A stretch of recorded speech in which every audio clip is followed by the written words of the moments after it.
Kia ora koutou katoa, no mai, haere mai, tuiki o te reo Māori. Warm greetings to you all, and welcome to the Connect and Develop series and day 2 of Māori Language Week. I'm Joel Terwilliger, Alumni Relations Manager at the University of Auckland, and it's my great pleasure to be with you today to kick off the series. The world of work is changing more rapidly than ever before, and the Connect and Develop series is here to bring you tools that can help you develop along the way. The topic of today's talk, Wellbeing in Work, Finding the Resilience Mindset, is particularly relevant as we adapt to new patterns of work, renegotiate work-life boundaries, and look for purpose at work. Our first speaker today is Shruthi Vijayakumar. Shruthi is a coach, facilitator, and educator passionate about developing regenerative leadership in business and harnessing wisdom across Indigenous, Eastern, and Western knowledge systems. She was inducted into the university's 40 Under 40 Humanitarians last year for her ongoing work advocating for and leading social impact and sustainability initiatives, both in Aotearoa, New Zealand, and globally. Shruthi has also co-founded the Emerge Institute and works with holders of traditional knowledge and thought leaders to create a more resilient and sustainable future. I'm delighted that she is a part of our talk today. Her insights into rethinking business and professional success and building back better will be a valuable lens to exploring the resilience mindset. Joining Shruthi today as our second speaker is CEO and co-founder of Clearhead, Angela Lim, who has worked tirelessly to improve the mental health and well-being of New Zealanders. We'll hear from Shruthi, who will then share more about Angela ahead of her talk. We'll then have time for Shruthi and Angela to answer your questions. On behalf of all of us here at the university, I'd like to acknowledge Shruthi and Angela for their time shedding light on today's topic. And to all of you joining us, thanks for being here. I hope you find today's webinar inspiring and insightful. Take it away, Shruthi. Thank you so much, Joel. Kia ora koutou, ko Shruthi toku ingoa. My name is Shruthi Vijayakumar, as mentioned. I'll be speaking and also sort of hosting and facilitating the space as we learn together. I wanted to, in the spirit of Māori Language Week and really being good treaty partners as well, open our session with a karakia. It's a little, I'll share it first and then share the meaning briefly in a moment or so. Tū taua mai I runga. Tū taua mai I raro, tū taua mai I roto, tū taua mai I waho. Kia tau ai te mauri tū, te mauri ora, ki te katoa, haumi e, hui e, taiki e. Many of you may have heard this karakia. It's quite a well-known one, and really it just calls upon the energy, the essence, and all of us around us, within us, above us, beneath us, to come together, to connect us, bind us, protect us, and help us make the most of this session today. So acknowledge also Māori Language Week, as you said, Joel. A couple of logistical things before we get stuck into today. So there's a Q&A function at the bottom of your screen. Throughout the session, at any point in time, feel free to enter your questions. Basically, the structure is going to be, I'll share a bit, Angela will share a bit, and then we'll have some open kōrero toward the end. So we'd love to really spend that time answering the questions and discussing the questions that are most top of mind for you. You can also upvote the questions. So if you like someone's question, yeah, go and tautoko that so we can see what's of most interest and put our energy there. And we really look forward to learning and sharing together. Also really want to make and acknowledge the University of Auckland team for putting this on. It's crazy with lockdowns and uncertainties, and it's really beautiful how you're bringing together alumni and students. We really acknowledge Joel, Brent, Steph, and the wider Auckland Uni whānau for making this possible as well. So getting into content, I wanted to spend just 10 minutes or so sharing a couple of stories, a couple of experiences from my career, particularly the early stages of my career, where I really experienced, I'd say, a lack of well-being, struggled with well-being, and those experiences I think were really profound, or really key in helping me learn and shape both the way I think about personal well-being, but also collective well-being and thriving of our society.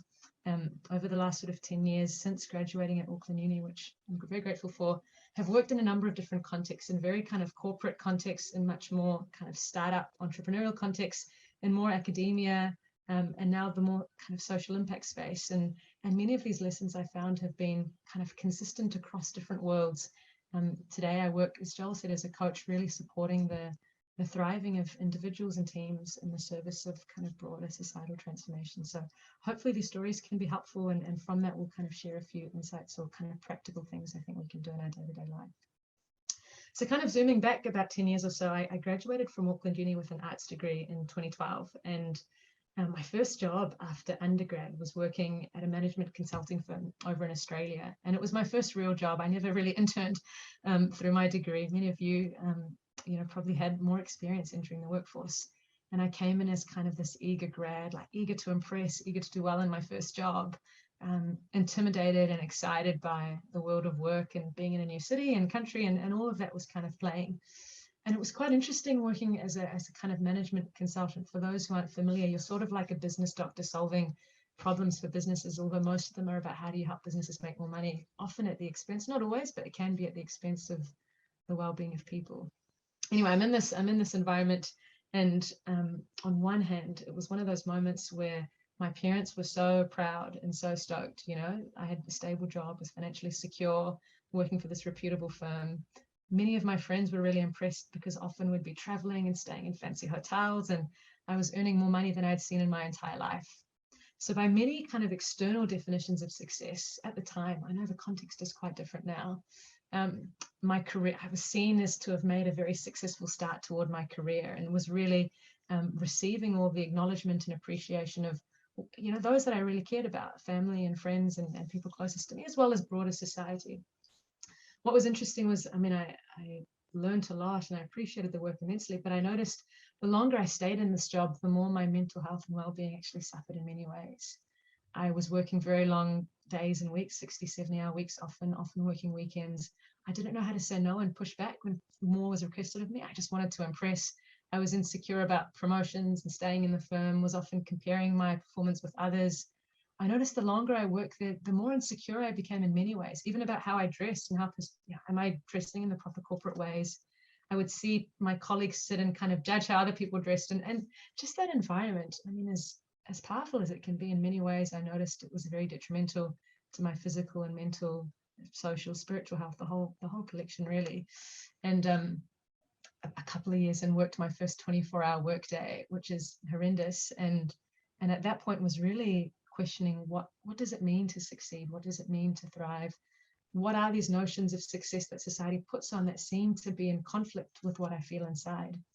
And there's this lovely quote by Stephen Covey that I adore, and he says, most of us are so busy climbing the ladder that we get to the top and only then realize that the ladder is leaning against the wrong building all along. Now, I wasn't at the top of the ladder by any means, but I reached this point where I realized, is this really the direction I want to be going? And it seems like the direction everyone's encouraging me to go and stay, and you can build your career and do all of this. But internally, there was a conflict, a lack of congruence, a lack of harmony with the kinds of choices I was making and the kind of choices this environment was inviting me to take. We'll hold that and come back to it in a moment. So fast forward a couple of years later, I'm now working in India in the social sector for this tiny education startup with this vision to reimagine education in the world and empower children to be global citizens and future change makers. And unlike my consulting days where I was helping banks make more money, for example, there's this mission here that I really connected with, that really gave me a reason to get out of bed, that gave me a sense of energy. And yet still, a year into this job, I noticed many of the unhealthy well-being patterns were still present. I noticed while previously maybe my self-worth came from position or money or what people thought of me, here my sense of worth was coming from how much impact am I having? How many lives am I touching? It was still externally based. What this meant was I never felt like I was doing enough. There was always more to do, more students to reach, more teachers to reach. The size of the world's problems like sat on my shoulders, and I felt so responsible. I felt I could never rest. I could never really be at ease.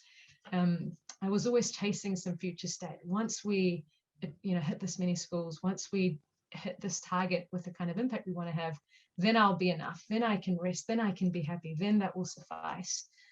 And so while it was quite a different environment to the consulting environment, many of the kinds of thought patterns were very similar. Success was still externally imposed upon me, And there was still this feeling of trying to get somewhere or achieve something or be something to feel enough. So now, yeah, I'll pause that experience. And I really wanted to highlight that these kinds of issues, I think, are human issues. They're not kind of, yeah, certain sectors might push us in certain ways, and we like to blame, yeah, oh, that environment's toxic. But I think every industry has its problems, and ultimately the human issues.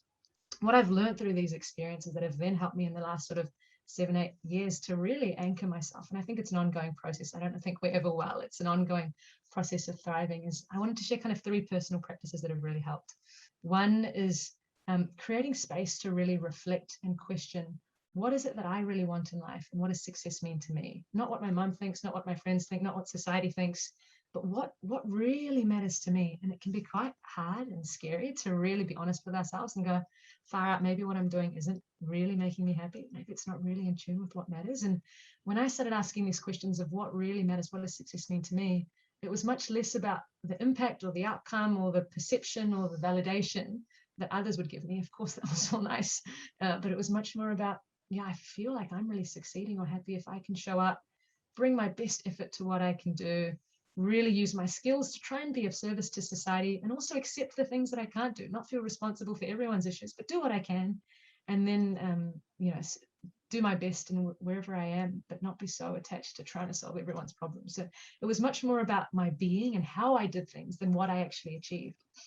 And by having my own sort of definitions of success, that's been an incredible compass or mirror to then guide the choices I make and guide the environments I choose to work in. So being brave to really reflect on, how do I actually feel? What does success really mean to me? Yeah, if I look back at my deathbed, even I actually do an exercise yearly where I visualize my funeral and look back and go, yeah, how do I want to be remembered when I die? And is this really in tune with how I'm living my life now? And it's profound in terms of, as I've done this, I've invested more in relationships, more in family, more in place, more in just relaxing and having a laugh and not being so serious or caught up in my work, which sometimes happens.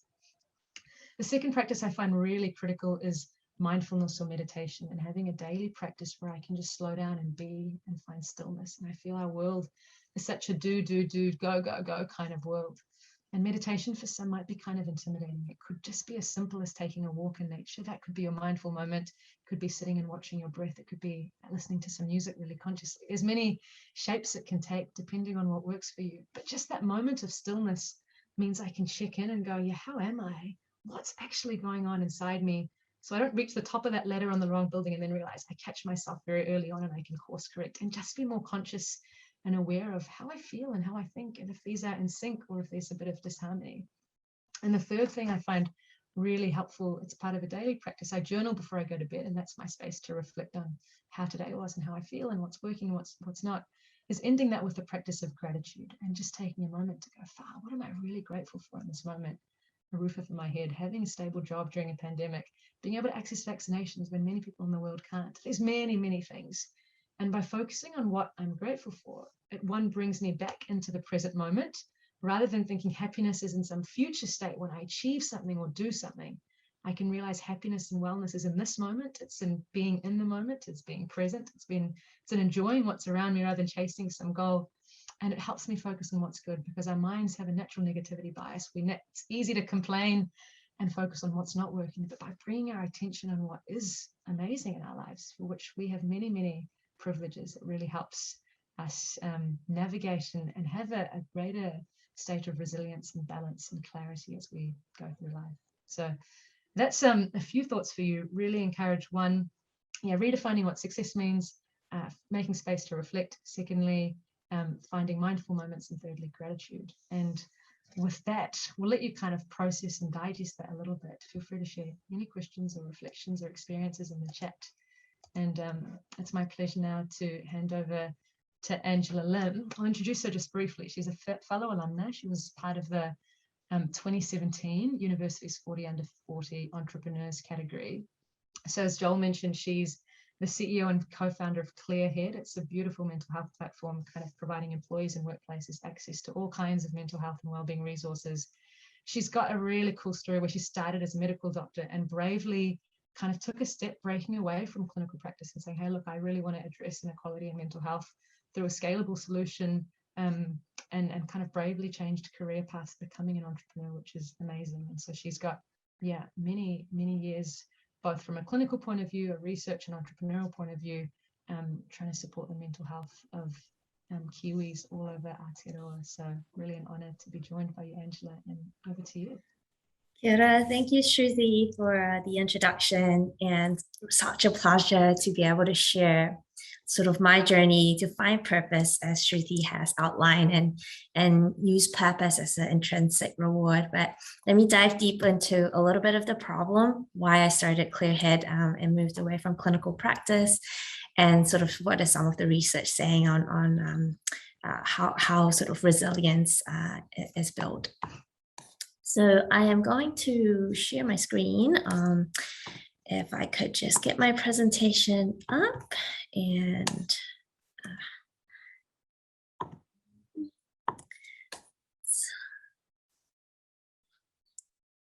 okay, I always struggle with getting the presentation deck on properly. So I'm gonna try another go at it. Okay. Sorry guys, technical difficulties, but we will get there. Right. Okay.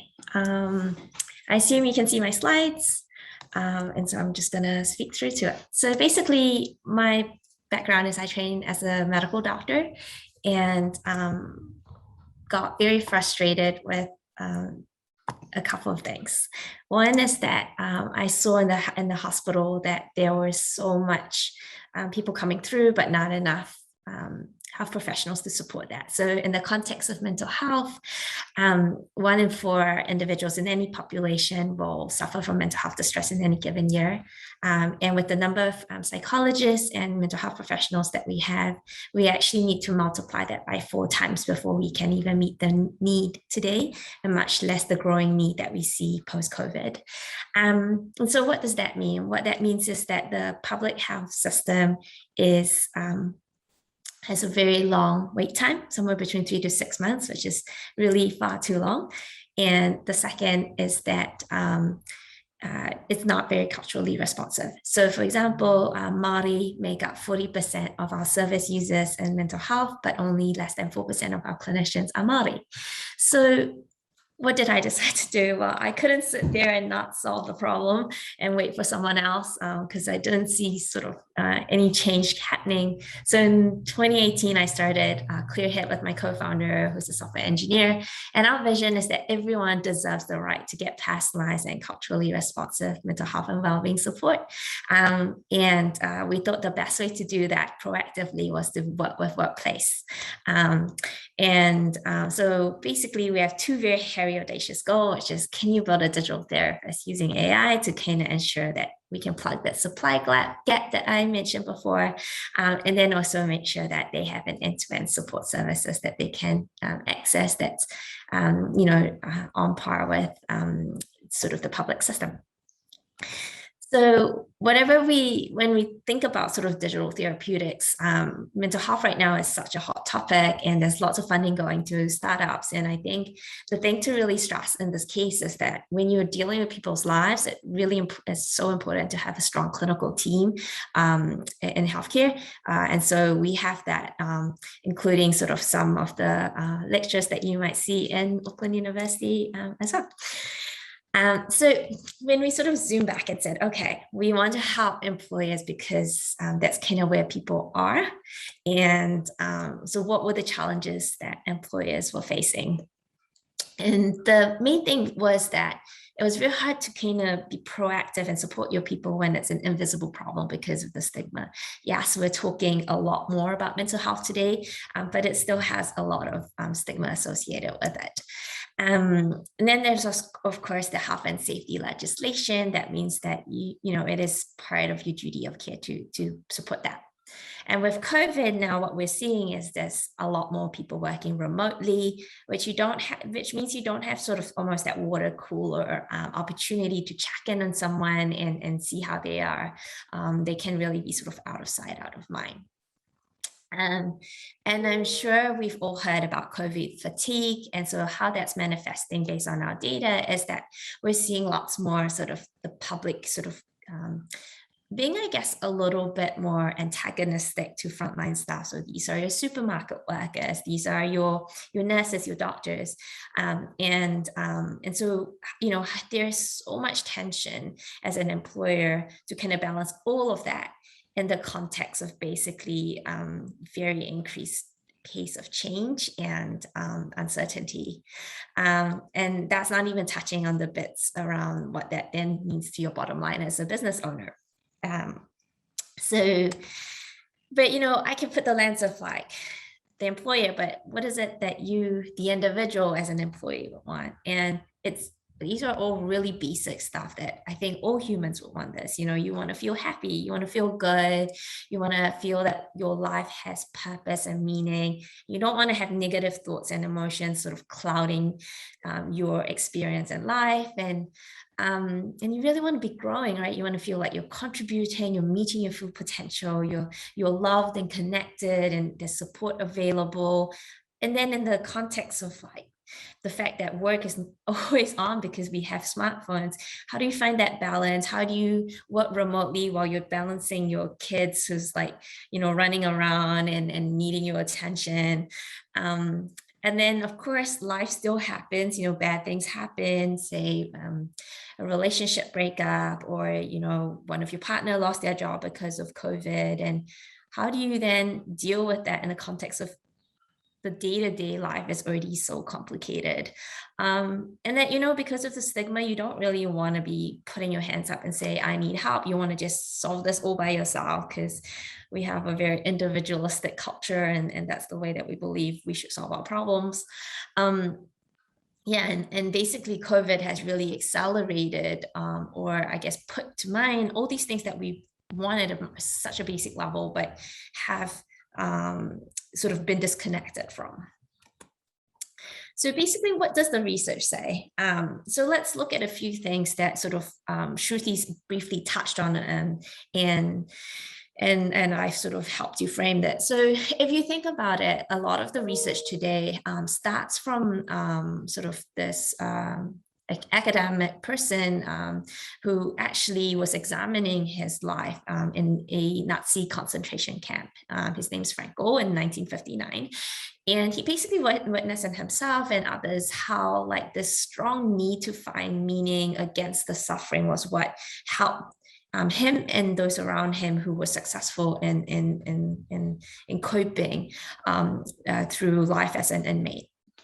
And basically, that really is the core of like when things are not going great, how do you make meaning of it? How do you accept that it's happened rather than sort of wanting it to disappear? And when you do that, it actually decreases your perception of the stress load that you're on, and therefore the anxiety or depression or suicidal symptoms you may have as a result of the adversity. But then the exciting thing is that if you are able to adapt your thoughts, your emotions, and your behaviors and learn from the experience, what you really start to see is then you have that initial decline in your mental health, but then it actually surpasses what it was before the adversity. And then that's when you kind of really have this new perspective, and you feel confident in dealing with a similar challenge in future. And that's when you evolve from basically distress to coping to resilience. But then of course, like that's in the context of something bad's happened to me, here's how I'm dealing with it. But what about like, you know, instead of just sort of not having the absence of mental distress, but also what does flourishing look like for me? You know, how do I have regular happiness moments?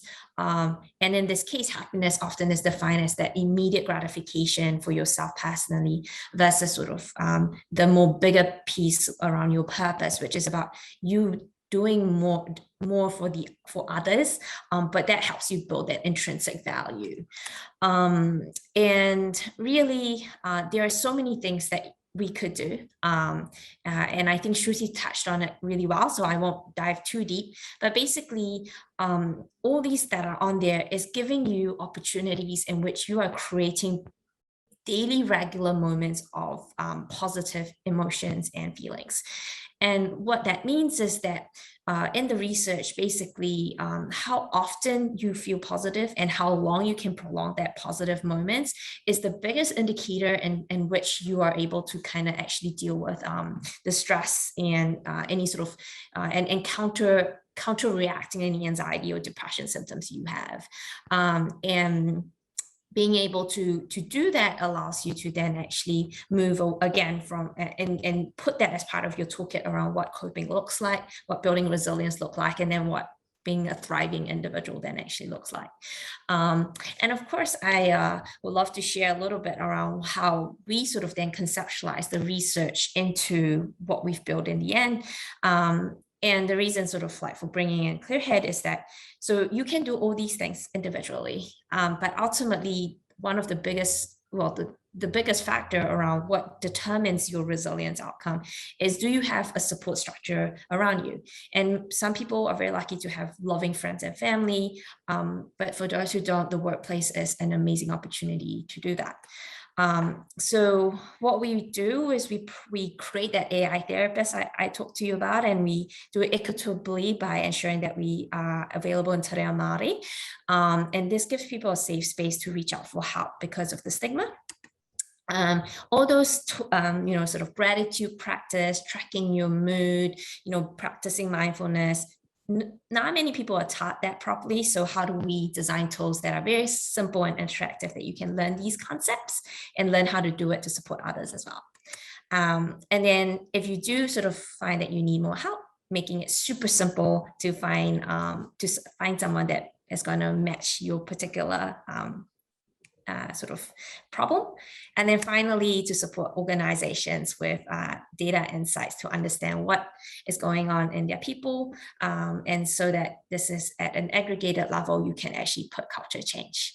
So that's how we conceptualize basically, here are the challenges employers face, here are what employees themselves want, here's what the research is saying, and then how do we build super cool digital solutions to actually make the change that we want to see. So with that concludes my presentation, and I'll be passing it back to Shruthi to sort of lead the question and answer part of this session. Beautiful. Thank you so much, Angela, for that rich sharing, and loved the blend of the science, the kind of practical analysis of what actually goes on in workplaces, and then a whole number of really tangible solutions we can all embody and take into our lives. So thank you for something. You fit in so much in such a short amount of time. That was wonderful. We've had a number of questions come in, so I encourage you to share your thoughts. Even if you've got a comment or a reflection, you can pop that in as well. And yeah, we'll bounce these between Angela and I based on the questions, and enjoy the corridor together. So we've got one here from attendee. They say, thanks to the speakers for their time. I think a daily mindfulness moment would help my well-being during lockdown. Some of my friends have mentioned a whole bunch of mindfulness apps. Have the speakers tried any? Are there any you'd recommend? Any thoughts? Do you want to take this one, Angela? Any thoughts on mindfulness apps? Yeah, sure. I think ultimately, it was what works for you. So these tools, whether it's Calm, Headspace, Clearhead, we're just here to assist.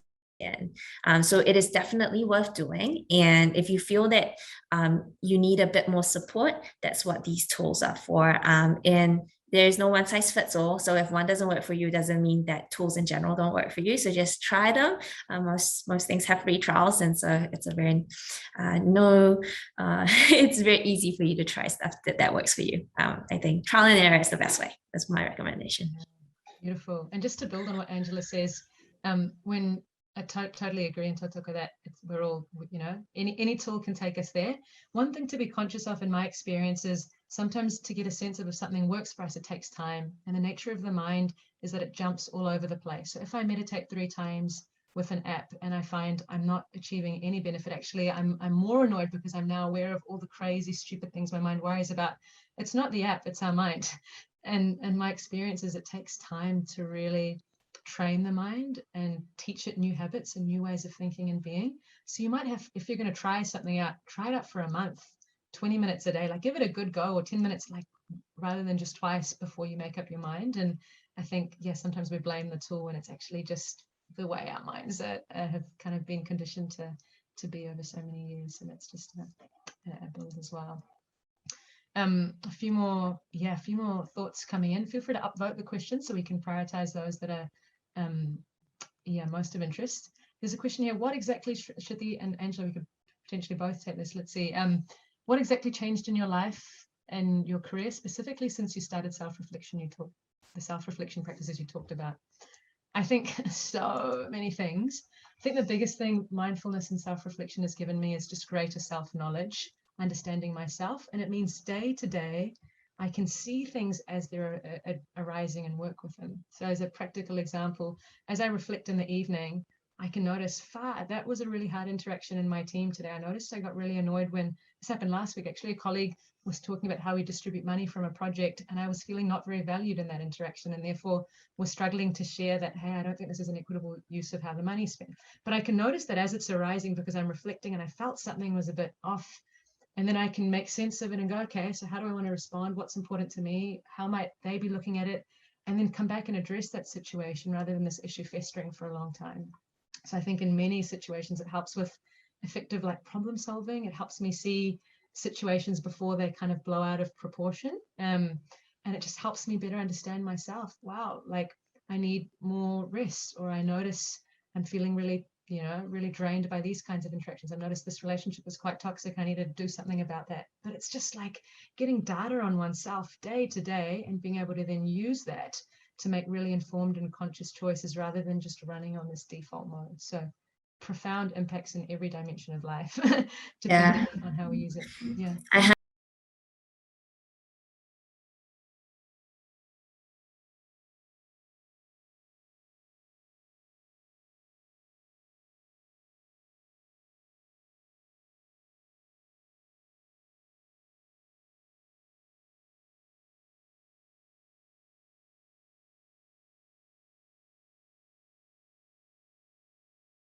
100% agree. And look, I think ultimately we built what we built because a lot of people don't have access to learning that self-practice. But it's so valuable from me personally. I mean, even if you think about the concept of compounding interest.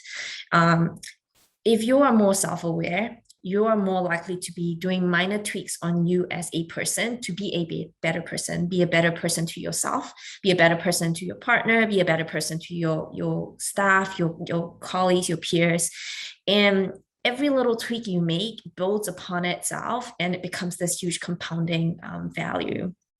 And so, so I think that very much that reflection piece also gives you a place in which to sit with the fact that actually we can't have it all. I mean, I'm going to be super out there and say we can't have it all. And I think that it's the belief that you can have it all that gives you so much angst. Everybody else is having it all, but not me. What's wrong with me? I'm a failure. And that is so not true. But if I take back to that presentation, so essentially, if you think about what well-being is made out of two components. One is what they call headed. It's just sort of the bit around feeling good, the pleasure side of well-being, and that's the going out and have really good food and going to travel. And then there's the bit which is more around purpose and meaning. It's much more intrinsic reward. And so with COVID, I used to be someone who would catch up with my friends at every couple of weeks, twice a week, and go out for dinner. I love food, so I'd find all these cool new restaurants to try. And I would travel. I'd travel multiple times a year, and I use it as a way of regenerating and recharging myself. I have not been able to do that properly over the last couple of years.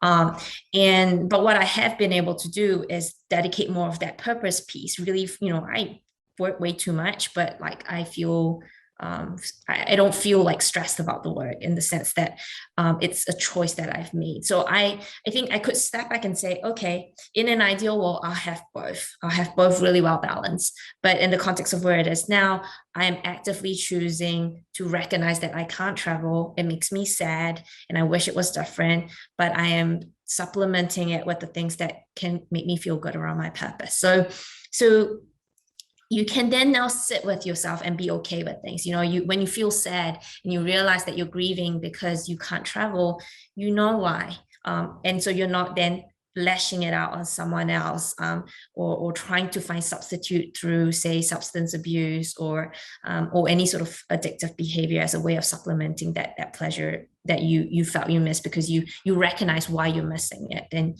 you can find more healthy ways in which to supplement it. So I think that's the real importance around self-reflection. It takes a lot of work. This is, I would say, easily 5 to 10 years worth of practice to get to this point, and not many people can know how to get there to start with, and so we're really committed to supporting people to do that. Yeah, thanks, Angela. We've got a couple of questions we might take together around the workplace more broadly, so I'll read them out and then we can jump in. Beautiful questions, guys, really tough ones as well. There are so many companies that seem so deadline driven and focus purely on results at the expense of their staff, cult of busyness. This often leads to burnout. How do you approach conversations around mental health with these types of outdated companies and attitudes? And a similar one here, I think, from Karen around, we've mentioned resilience, gratitude, and other mindfulness. How do you think resilience has changed in the workplace? What approaches have been helpful to managing this at work with leaders that I've coached or you've worked with, Angela? So kind of, yeah, how do we in a practical way manage mental health in workplaces that aren't designed? Yeah, I'm happy to kick it off. So I think a lot of it is this false narrative that like you need to work these crazy hours to get output.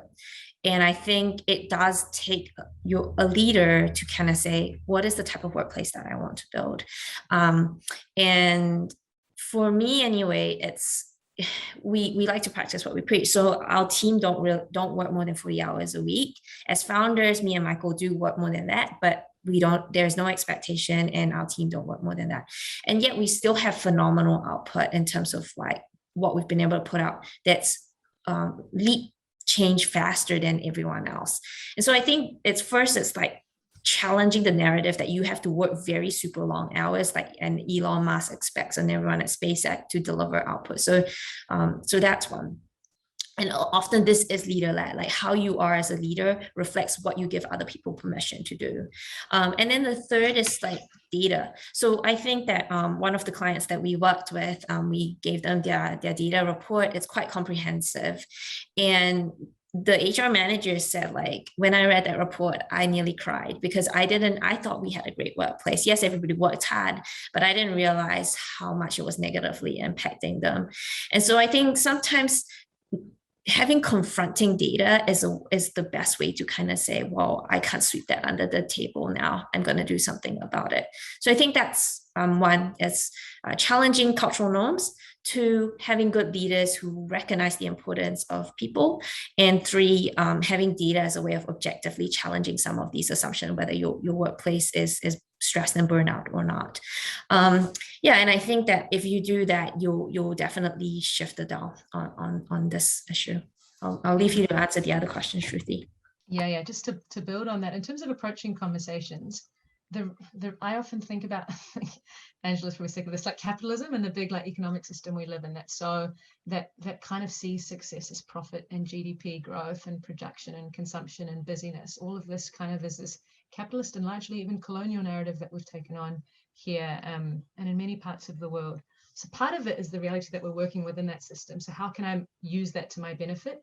There's a really strong business case for well-being, like employees that are, have better well-being, that aren't burnt out, as you guys intuitively make sense. They're going to be more committed to a company, stay longer, more retention, more productivity, more clarity, better advocates, the brand. So there's like a business case. That is one really practical tool that I might use when speaking to companies or teams. Like, this will pay off from a bottom line perspective.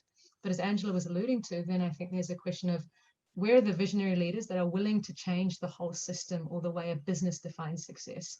There's beautiful models when you look at Te Ao Māori in terms of what thriving is. It's about giving to all of our stakeholders, to Papa Tuanuku, to Mother Earth, to our employees, to our whānau, to our, and to our owners, our stakeholders. It's financial health with ecological health and everything else. So kind of reframing what success means and then building structures and processes in a company, so the way we make decisions are different, the way we run meetings are different. To honor that, I think, is huge. And I think in New Zealand in particular, Te Ao Māori and really leaning into that provides a vehicle to have that conversation in a way that other countries perhaps aren't able to.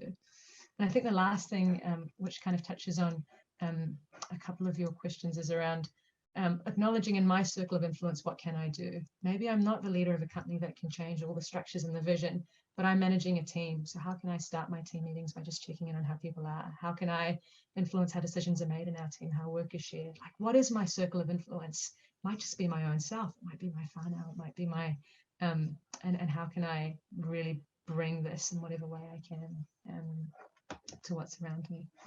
Wow, the time is really flying, and your questions are all great. I know. I would love to answer one final one, though. Please, yeah. So there's a question on there around sort of around sort of regulating of emotions. Yeah, basically, look, what the data shows is that they did a randomized control trial, 8-week long course on mindfulness. And what they were able to demonstrate was that for those who did do the mindfulness versus those that didn't, they saw a noticeable change in sort of gray matter in the parts of emotion regulation, and amongst other things like learning, creativity, and stuff like that as well. So basically, mindfulness acts in so many different ways. It helps you basically spot the day-to-day happiness moments, and it also helps you kind of regulate your emotion, which means that you're less likely to kind of have this cascade, right? Can you imagine if you were like having a bad day and then you took it out on your partner, and then now your partner's upset at you, and then nobody wants to say sorry, and then so you wake up the next day and you're like upset at each other, and then before you know it, you have like distance between each other, and it all started because you were not introspective enough to kind of not lash out on someone because you were not feeling good, right? So there are so many contexts in which like why working on the self will end up working on a broader level. And if you do well in yourself, then it flows onto those immediate communities, and that those immediate communities have their immediate communities, and then before you know it, working on yourself means you can change the world in the most cliche way.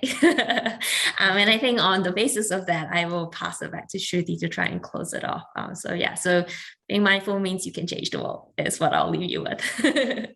Beautiful closing words, Angela. And yeah, really acknowledge the questions we couldn't get through as well. I've just left my email there. Happy to take some of these questions offline. Angela might do the same. No pressure as you feel. Conscious we've all got many demands on our time, but really want to, once again, acknowledge all of you for joining and taking time out, on this Tuesday lunch to be in this session, and really, to learn more about wellbeing. As someone said, I think in one of the questions, this is a lifelong journey, and I don't know if there is an end point. I don't know if we'll ever really understand. The world is changing and we're changing. But my invitation perhaps is to take a moment just to reflect on, what's one thing that you feel like you've learned today that you might be able to apply into your life? Just one specific thing that you could do based on some of the questions someone's posed around, social media. Maybe it's something that Angela and I have shared. Maybe it's a thought that's sprung up. But is there one thing that you can really put into practice so this doesn't kind of stay as theory, but can really support you in thriving and being well in this time where the world needs so many of us to be as well as we can be to get us through the challenges in front of us? So once again, I want to thank the Auckland University team. This is the first of a series of events as part of Connect and Develop. So there'll be a link shared in a moment where you can find out about the rest and sign up for those. Really encourage you to come along and make the most of these amazing events that are put on free of charge just for our benefit. And once again, would love to acknowledge you all and close with a karakia in the spirit of Māori Language Week as well. So you can join along if you know it, and we'll wrap up with this. Kia tau, kia tātou katoa, katoa, te ata whai o tō tātou ariki aihu, me te aroha o te atua, me te whiwhinga tahitanga ki te wairua tapu, ake, ake, ake, āmene.